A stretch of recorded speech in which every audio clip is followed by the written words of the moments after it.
नमस्कार दोस्तों, आज मैं आपको फाल्गुन चौथ व्रत में सुनी जाने वाली गणेश भगवान की कहानी सुनाने जा रही हूँ। प्रेम से बोलिए गणेश भगवान की जय हो। बहुत समय पहले की बात है। एक गांव में एक भाई बहन रहते थे। भाई बहुत गरीब था पर उसकी बहन पैसे वाली थी।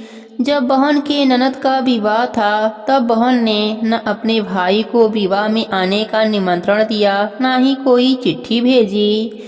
भाई को बाहर वालों से पता चला कि उसके बहन के ननद का विवाह है। भाई ने गांव वालों को बताया। तब गांव वालों ने अपने घर से चुनरी, बिछिया और साड़ी जैसा जिनसे बन पड़ा कन्या के लिए दिया। भाई सारा सामान लेकर बहन के गांव पहुंचा। बहन के घर जाने पर बहन की देवरानी बोली, भाभी जी आपके भाई आए हैं। बहन ने पूछा, कैसे आए हैं और क्या पहना है?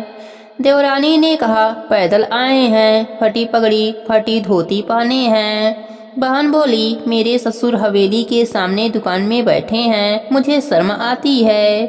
भाई को बोलो पीछे के दरवाजे से आए। भाई के आते ही बहन ने भाई को एक कमरे में बंद कर बाहर से ताला लगा दिया। एक तरफ लड़की का विवाह हो रहा था, आजे बाजे बज रहे थे, अतिथियों को भोजन कराया जा रहा था और दूसरी तरफ भाई को कोई पानी तक पूछने वाला नहीं था। भांजे की बहू को दया आई और उसने दरवाजा खोल दिया। दरवाजा खुलते ही भाई वहां से भागा। 2 दिनों से भूख प्यास के कारण उसे चक्कर आने लगे। रास्ते में गणेश जी का मंदिर था, वहां जाकर गिर गया। रोते रोते गणेश भगवान को अपनी व्यथा सुनाई और बोला, आज मेरी गरीबी के कारण से मेरी सगी बहन ने मुझे धिक्कार दिया।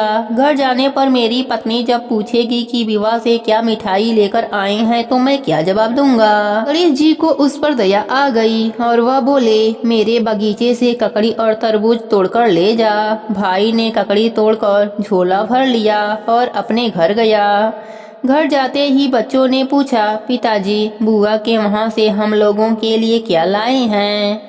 झोला खोलते ही छोटे तरबूज सोने के गेंद में बदल गए। बाकी तरबूज काटे तो उनमें से हीरे मोती निकले। पत्नी बोली, आप बहन के घर से इतना कुछ क्यों लाए?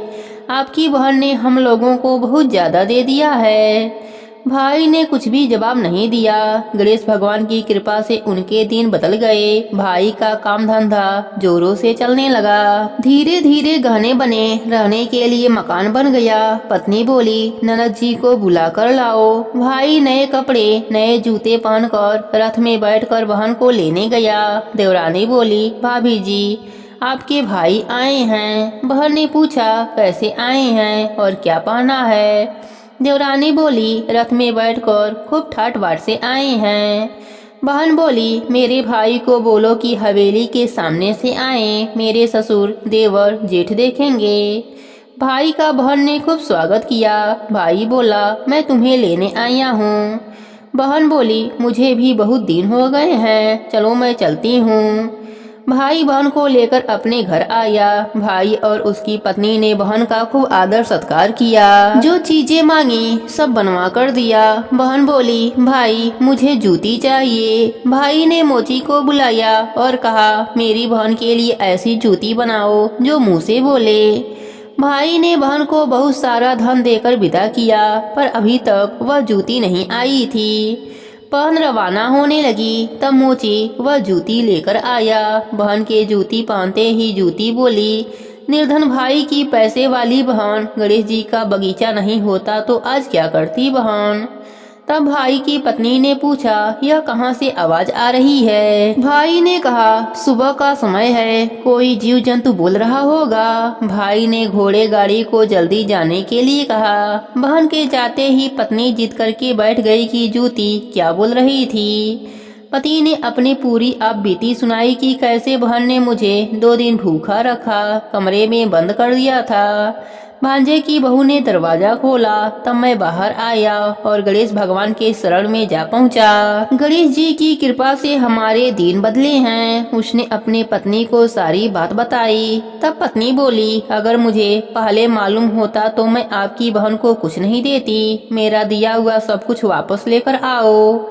तब पति बोला, सुहासिनी के आशीष से ही हमें गणेश भगवान ने सब दिया है। अगर वह मुझे भूखा प्यासा कमरे में बंद नहीं करती तो मैं गणेश भगवान के मंदिर में क्यों जाता? क्या मैं अपना दुखड़ा गणेश भगवान को सुनाता? तुम अपना मन मैला मत करो, अपने पर तो गणेश भगवान की कृपा है और किस चीज की कमी है। फिर दोनों गणेश भगवान के आगे झुककर प्रणाम किए और जयकारा लगाए। हे गणेश जी महाराज, जैसी कृपा आपने गरीब भाई पर करी वैसी ही कृपा अपने सभी भक्तों पर करना। सबके व्रत को पूर्ण करना, कहानी अधूरी हो तो पूरी करना, पूरी हो तो मान रखना। प्रेम से बोलिए गणेश भगवान की जय हो, चौथ माता की जय हो।